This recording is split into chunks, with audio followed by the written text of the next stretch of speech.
നമസ്കാരം, ഞാൻ ഷാജി മഞ്ചരി. ഇന്ന് രാമായണ കഥാമൃതത്തിൽ ചർച്ച ചെയ്യുന്നത് കൈകേയി പുത്രനായിട്ടുള്ള ഭരതനെ കുറിച്ചാണ്. ഭരതൻ്റെ ജനനകഥകളൊക്കെ നമുക്കറിയാവുന്നത് കൊണ്ട് ഭരതനെ കുറിച്ച് മാത്രം, ഭരതൻ്റെ മാനസിക വ്യാപാരങ്ങളെക്കുറിച്ചും ചിന്തകളെക്കുറിച്ചും താൻ രാജാവാക്കപ്പെട്ടപ്പോൾ തനിക്കുണ്ടായ മാറ്റങ്ങളെക്കുറിച്ചുമൊക്കെ വളരെ അധികം ചർച്ച ചെയ്യേണ്ട ഒരു കഥാപാത്രമാണ്. യഥാർത്ഥത്തിൽ ഭരതൻ രാജാവായി വാഴ്ത്തപ്പെടേണ്ട ആളാണെന്ന് തിരിച്ചറിയുന്ന നിമിഷം മുതൽ, അല്ലെങ്കിൽ തന്നെ രാജാവാക്കി അമ്മ മാറ്റി എന്ന് തിരിച്ചറിയുന്ന നിമിഷം മുതൽ ഭരതൻ അനുഭവിക്കുന്ന മാനസിക സംഘർഷങ്ങൾ രാമായണത്തിൽ വളരെ വിശദമായി പ്രതിപാദിച്ചിട്ടുണ്ട്. പക്ഷെ അതിലൂടെ പലപ്പോഴും പലരും കടന്നു പോകുന്നില്ല എന്നുള്ളതാണ് യഥാർത്ഥ സത്യം. ഭരതൻ എന്ന വാക്കിന് തന്നെ ഭരിക്കപ്പെടേണ്ടവൻ, ഭരിക്കുന്നവൻ എന്നൊക്കെയാണ് അർത്ഥം. ദശരഥൻ മരിക്കുന്ന സമയത്ത് ഭരതൻ കേകേയ രാജ്യത്താണ്, കൈകേയിയുടെ രാജ്യത്ത്. കോസലത്തിൽ നിന്ന് കേകേയ രാജ്യത്തിലേക്ക് 7 രാത്രിയും 7 പകലും വേണം സഞ്ചരിച്ചെത്തുവാൻ. അതായത് കൈകേയിയുടെ രാജ്യമായ കേകേയത്തിൽ നിന്ന് കോസലത്തിലേക്ക് ഭരതന് എത്തണമെങ്കിൽ ഏകദേശം 7 രാത്രിയും 7 പകലും വേണം. അപ്പോൾ ദശരഥൻ മരിക്കുന്നതിൻ്റെ തലേ ദിവസം രാത്രി ഭരതൻ ഒരു സ്വപ്നം കാണുകയാണ്. ദശരഥൻ ഒരു ചെളിക്കുണ്ടിൽ വീണ് കിടക്കുന്നു. ഉയർന്ന ഒരു മലയുടെ മുകളിൽ നിന്ന് ഒരു ചെളിക്കുണ്ടിൽ വീണ് കിടക്കുന്നു. കഴുത തെക്കോട്ട് വലിക്കുന്ന ഒരു രഥത്തിൽ ആ വീണ് കിടക്കുന്ന ദശരഥനെ ആളുകൾ എടുത്ത് കിടത്തുന്നു. ദശരഥൻ അണിഞ്ഞിരിക്കുന്ന മാല ചുവന്ന മാലയാണ്. അതോടൊപ്പം തന്നെ ദശരഥൻ്റെ വസ്ത്രങ്ങളൊക്കെ കറുത്ത വസ്ത്രങ്ങളാണ്. ഈ സ്വപ്നം കണ്ട് ദശരഥൻ്റെ സ്വപ്നം കണ്ടിട്ട് ഭരതൻ ഞെട്ടി എഴുന്നേൽക്കുകയാണ്. മാത്രമല്ല, ഭരതൻ തൻ്റെ സുഹൃത്തുക്കളോട് ഈ വിവരം പങ്കുവെക്കുകയാണ്. പ്രഭാതത്തിൽ കാണുന്ന സ്വപ്നം ഫലിക്കും എന്ന് ഭരതൻ്റെ മനസ്സറിയാതെ ഉറക്കെ വിളിച്ച് പറയുന്നു. ആ പ്രഭാതത്തിൽ 2 ദൂതന്മാർ ഭരതനെ കാണുവാനായിട്ട് കേകേയത്തിലെത്തുകയാണ്.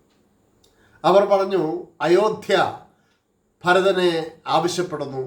വസിഷ്ഠ ഗുരു പറഞ്ഞിട്ട് ഞങ്ങൾ എത്തിയതാണ്, എത്രയും പെട്ടെന്ന് അയോധ്യയിലേക്ക് വരണം.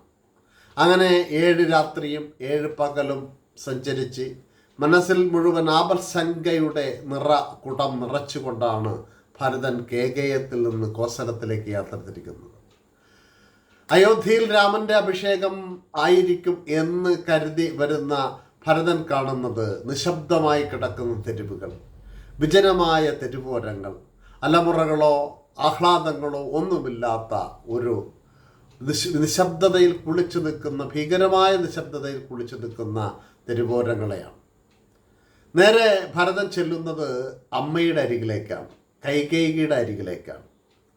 കൈകേയി ഭരതനെ കാണുമ്പോൾ ഓടി വരികയും കെട്ടിപ്പിടിക്കുകയും ചെയ്യുന്നു. കൈകേയിയുടെ അരികിലേക്ക് പോകാൻ കാരണം തൻ്റെ അച്ഛനായിട്ടുള്ള ദശരഥൻ കൈകേയിയുടെ അന്തഃപുരത്ത് കാണും എന്നുള്ള ഉറപ്പിന്മേലാണ്. അവിടെ ചെല്ലുമ്പോൾ കൈകേയിക്ക് പെട്ടെന്ന് തന്നെ അവനായി ഒരുക്കി വച്ചിരിക്കുന്ന ആഭരണങ്ങളെല്ലാം എടുത്തുകൊണ്ടാണ് അരികിലേക്ക് ചെല്ലുന്നത്. കൈകേയിയോട് അവൻ ചോദിക്കുന്നു, എന്താണ് അയോധ്യയിൽ മുഴുവൻ ഒരു ദുഃഖം തളം കെട്ടി നിൽക്കുന്നല്ലോ, എന്താണ് അമ്മേ, എന്താണ് പ്രശ്നം? അപ്പോൾ അച്ഛൻ മരിച്ച കാര്യമൊന്നും ആരും ഭരതനോട് പറഞ്ഞിട്ടില്ല. അപ്പോൾ കൈകേയി വളരെ നിസ്സംഗമായി പറഞ്ഞു, എല്ലാവരും പോകുന്നിടത്തേക്ക് നിന്റെ അച്ഛൻ പോയി. ഭരതൻ ആ വാക്യം കേട്ടപ്പോൾ പെട്ടെന്ന് മനസ്സിലായില്ല. എല്ലാവരും പോകുന്ന ഇടത്തേക്ക് നിന്റെ അച്ഛൻ പോയി. രാമ, ലക്ഷ്മണ, സീത എന്ന് വിളിച്ചുകൊണ്ട് കരഞ്ഞുകൊണ്ടാണ് നിന്റെ അച്ഛൻ പോയത്. ആ പറച്ചിലാണ് പെട്ടെന്ന് അച്ഛൻ മരിച്ചു എന്ന തിരിച്ചറിവുണ്ടാവുകയും ഭരതൻ ബോധം കെട്ട് താഴെ വീഴുകയും ചെയ്തു.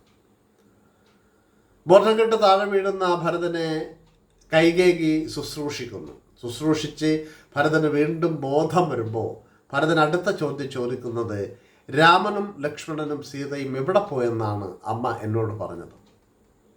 അപ്പോൾ പറഞ്ഞു, അവർക്ക് മരമുരിയും വൽക്കലവും നൽകി ദണ്ഡകാരണ്യത്തിലേക്ക് പറഞ്ഞയച്ചത് ഞാൻ തന്നെയാണ്. അവർ ഇപ്പോൾ അവിടെയാണ്. അവരെക്കുറിച്ചുള്ള പേരുകൾ വിളിച്ചുകൊണ്ടാണ്, ആ ദുഃഖത്തിലാണ് ദശരഥൻ വീണു മരിച്ചത് എന്ന് വളരെ നിസ്സംഗമായി വീണ്ടും കൈകേയി ഭരതനോട് പറയുന്നു. ഈ അവസരം തൊട്ട് ഭരതൻ പിന്നെ അമ്മയെ വിളിക്കുന്ന പേരുകൾ അമ്മ എന്നല്ല, നീ വധിക്കപ്പെടേണ്ട സ്ത്രീയാണ് എന്നാണ് ഭരതൻ ആദ്യം പറയുന്നത്. ഞാൻ എന്തുകൊണ്ട് വധിക്കുന്നില്ല എന്ന് ചോദിച്ചാൽ എൻ്റെ ജ്യേഷ്ഠനായ രാമൻ സ്ത്രീകളോട് പെരുമാറുന്നത് വളരെ മാന്യമായിട്ടാണ്. ഞാൻ ഒരു സ്ത്രീയെ കൊന്നു എന്ന് കരുതിയാൽ ആ രാമൻ എന്നോട് പൊറുക്കില്ല എന്ന് പറഞ്ഞുകൊണ്ട് ഇപ്പോൾ വെറുതെ വിടുന്നു എന്ന് പറയുന്നു. അതോടൊപ്പം തന്നെ ഭരതന് വൽക്കലങ്ങൾ, രാമന് വൽക്കലവും സീതയ്ക്ക് വൽക്കലവും കൊടുത്ത് ലക്ഷ്മണനെയും കാട്ടിലേക്ക് അയച്ചു എന്ന് പറയുന്ന സന്ദർഭത്തിൽ രാമൻ്റെ വേർപാടോർത്ത്, രാമൻ വനത്തിലാണല്ലോ എന്നോർത്ത് ഭരതൻ വീണ്ടും ബോധം കെട്ട് വീഴുന്നു. ഈ ബോധത്തിൽ നിന്ന് ഉണർന്ന ഭരതൻ നേരെ തൻ്റെ രാമൻ്റെ അമ്മയായിട്ടുള്ള കൗസല്യയുടെ അരികിലേക്കാണ് ചെല്ലുന്നത്. കൗസല്യ ഭരതൻ വന്നതറിഞ്ഞിട്ട് ഭരതനെ കാണുവാനായിട്ട് തൻ്റെ അന്തഃപുരത്തിൽ നിന്ന് ഭരതൻ്റെ കൊട്ടാരത്തിലേക്കും ഭരതൻ കൈകേയിയുടെ കൊട്ടാരത്തിൽ നിന്ന് കൗസല്യയുടെ കൊട്ടാരത്തിലേക്ക് പോകുന്ന ഇടനാഴിയിൽ വെച്ച് ആ അമ്മയും മകനും കണ്ടുമുട്ടുന്നു. കൗസല്യയും മകനായിട്ട് കരുതുന്ന ഭരതനും കണ്ടുമുട്ടുന്നു. ഭരതൻ ഓടി ചെന്നിട്ട് ആ അമ്മയുടെ കൃശമായ കൗസല്യയുടെ ശരീരത്തിൽ ആലിംഗനം ചെയ്യുന്നു. കൗസല്യ പെട്ടെന്ന് തന്നെ അവനെ തള്ളി മാറ്റിയിട്ട് അവനോട് ചോദിക്കുന്നു, നിന്റെ അമ്മ നിനക്കായി വാങ്ങിയ രാജ്യത്തിൻ്റെ അവകാശിയായി മാറിയപ്പോൾ നിനക്ക് സന്തോഷമായില്ലേ എന്നാണ് ചോദിക്കുന്നത്. എന്നിട്ട് അമ്മയുടെ സാമർഥ്യത്തെക്കുറിച്ചും അമ്മ ചെയ്തത് മൂലം ഉണ്ടായിരിക്കുന്ന നാശങ്ങളെക്കുറിച്ചുമൊക്കെ പറയുന്നു. പക്ഷെ അപ്പോഴൊന്നും ഭരതൻ പറയുന്നില്ല തനിക്ക് ഈ രാജ്യം വേണ്ടതാണ്, താനിത് രാജ്യം സ്വീകരിക്കുന്നതല്ല എന്നൊന്നും പറയാതെ ആ അമ്മയുടെ കാൽക്കൽ വീണിട്ട് കണ്ണുനീർ കൊണ്ട് കഴുകിയിട്ട് ഭരതൻ ചോദിക്കുന്നു, അമ്മ വിചാരിക്കുന്നുണ്ടോ എൻ്റെ ജ്യേഷ്ഠനായ രാമനെ മാറ്റിയിട്ട് ഭരതൻ ആ സിംഹാസനത്തിൽ ഇരിക്കുമെന്ന്? ഒരിക്കലുമില്ലമ്മേ, ഭരതന് ആ സിംഹാസനം വേണ്ട, രാമനില്ലാത്ത സിംഹാസനം ഭരതന് ആവശ്യമില്ല എന്നാണ് പറയുന്നത്. ഇത് കേട്ട സമയത്ത് കൗസല്യയ്ക്ക് കുറ്റബോധമുണ്ടായി. താൻ ഭരതനെ മനസ്സിലാക്കാതെ വഴക്ക് പറഞ്ഞല്ലോ എന്നോർത്ത് വീണ്ടും ആലിംഗനം ചെയ്തിട്ട് അവൻ്റെ നെറുകയിൽ ഉമ്മ വയ്ക്കുന്നു. ഭരതൻ പറഞ്ഞു, എനിക്ക് രാമനില്ലാത്ത രാജ്യം കാട് പിടിച്ച ഒരു പ്രദേശം പോലെയാണ്, അതുകൊണ്ട് ഞാൻ ആ സിംഹാസനത്തിലിരിക്കില്ല എന്ന് പറയും. അപ്പോഴത്തേക്ക് അവിടേക്ക് വസിഷ്ഠൻ കടന്നു വന്നിട്ട് ഭരതനോട് പറയുന്നു, ഭരത, രാമനും ലക്ഷ്മണനും സ്ഥലത്തില്ല, രാമനാണ് നിൻ്റെ അച്ഛൻ്റെ കർമ്മങ്ങൾ ചെയ്യേണ്ടത്. നീ വന്നിട്ട് അച്ഛൻ്റെ കർമ്മങ്ങൾ ചെയ്ത് അദ്ദേഹത്തിന് സ്വർഗലോകത്തിലേക്ക് പ്രാപ്തി ലഭിക്കുവാൻ വേണ്ടുന്ന കർമ്മങ്ങൾ ചെയ്യണമെന്ന്. ഭരതൻ വിങ്ങിപ്പൊട്ടുന്ന ഹൃദയത്തോടുകൂടി നേരെ അച്ഛനെ കാണാൻ ചെല്ലുകയാണ്. ആ കൊട്ടാരത്തിൻ്റെ ഏറ്റവും സുപ്രധാനമായ സ്ഥലത്ത് ദശരഥൻ്റെ ശവം കിടത്തിയിരിക്കുകയാണ്. 7 ദിവസം എണ്ണയിൽ കുളിപ്പിച്ച് കിടത്തിയിരുന്നതിനാൽ അന്ന് ശവം മോശമാവാതിരിക്കാൻ ചെയ്യാതിരിക്കുവാൻ എണ്ണയിലാണ് കിടത്തുന്നത്. എണ്ണയിൽ കുളിർപ്പിച്ച് കിടന്നിരുന്നതിനാൽ ആ ശവത്തിന് മഞ്ഞ നിറം ബാധിച്ചിരുന്നു. ദശരഥൻ്റെ കിടപ്പ് കണ്ട് ഭരതൻ വീണ്ടും ബോധം കെട്ട് വീഴുകയാണ്. പിന്നെ കൗസല്യയും സുമിത്രയും കൂടി അതോടൊപ്പം തന്നെ വസിഷ്ഠനും കൂടി അവനെ ആശ്വസിപ്പിച്ചിട്ട് അന്ത്യകർമ്മങ്ങളൊക്കെ ചെയ്യുന്നു. ആ അന്ത്യകർമ്മങ്ങളൊക്കെ ചെയ്ത് അങ്ങനെ നിൽക്കുമ്പോൾ വീണ്ടും കൗസല്യ വരുന്നുണ്ട്. ആ കൗസല്യയെ കാണുമ്പോഴത്തേക്ക് വീണ്ടും ഭരതൻ പൊട്ടിത്തെറിക്കുന്നു. കൗസല്യല്ല, കൈകേയിക്ക് വരുന്നുണ്ട്. ആ കൈകേയിയെ കാണുമ്പോൾ ഭരതൻ വീണ്ടും പൊട്ടിത്തെറിക്കുന്നു.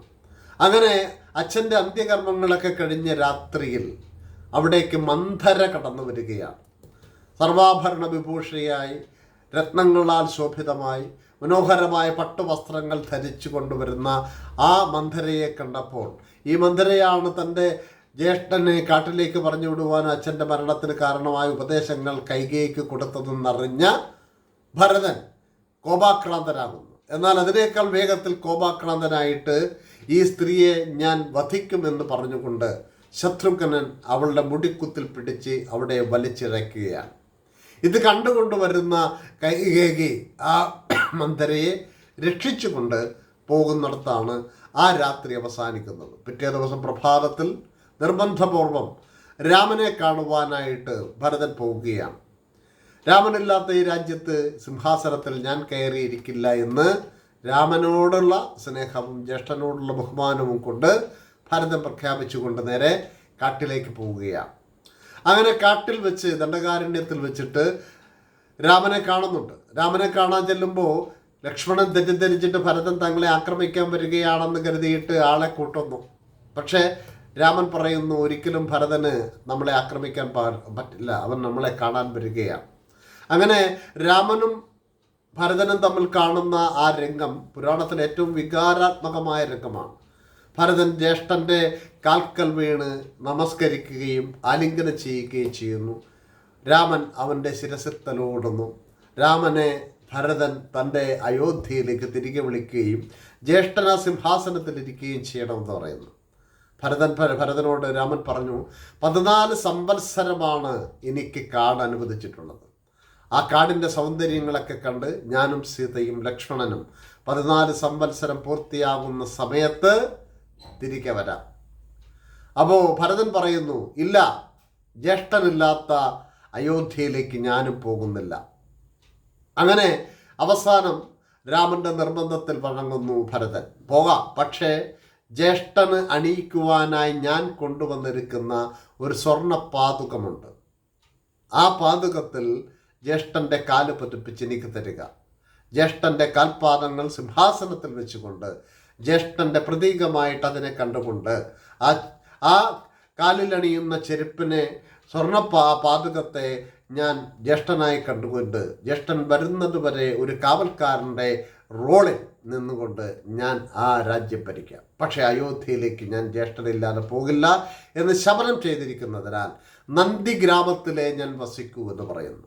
അങ്ങനെ ഭരതൻ ജ്യേഷ്ഠൻ്റെ നിർബന്ധത്തിൽ വഴങ്ങി രാമൻ തൻ്റെ കാൽപാതുകങ്ങൾ അവന് കൊടുക്കുകയും ആ പാതുകവുമായിട്ട് നന്ദിഗ്രാമിൽ പോയി വൽക്കലങ്ങളും മറ്റും ധരിച്ച് ജ്യേഷ്ഠൻ എങ്ങനെയാണോ വനത്തിൽ കഴിയുന്നത് അതുപോലെ വൽക്കലങ്ങളൊക്കെ ധരിച്ച് ഫലമൂലാഹാരം മാത്രം ഭക്ഷിച്ച് നീണ്ട 14 വർഷം ജ്യേഷ്ഠൻ്റെ വരവനായി കാത്തിരിക്കുന്നു. അങ്ങനെ കാത്തിരുന്ന ആ ഭരതൻ യഥാർത്ഥത്തിൽ സ്നേഹത്തിൻ്റെ നിറകുടമാണ്. തനിക്ക് വിധിക്കാത്തതും തനിക്ക് ആവശ്യമില്ലാത്തതും അർഹതപ്പെടാത്തതും ഒന്നും വേണ്ട എന്ന് പറയുവാനുള്ള കരുത്ത് കാണിച്ച കഥാപാത്രമാണ് പുരാണത്തിലെ ഭരതൻ.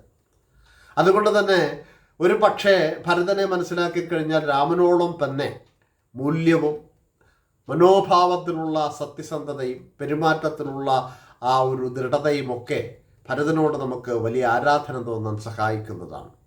ഭരതനെ കേൾക്കുക, ഭരതനെ അറിയുക എന്നുള്ളത് തന്നെയാണ് ഇന്നത്തെ എൻ്റെ പ്രഭാഷണത്തിൻ്റെ പ്രധാന ലക്ഷ്യം. കേൾക്കുക, അനുഭവിക്കുക, നിങ്ങളുടെ അഭിപ്രായങ്ങൾ പങ്കുവയ്ക്കുക. എല്ലാവർക്കും നന്ദി, നമസ്കാരം.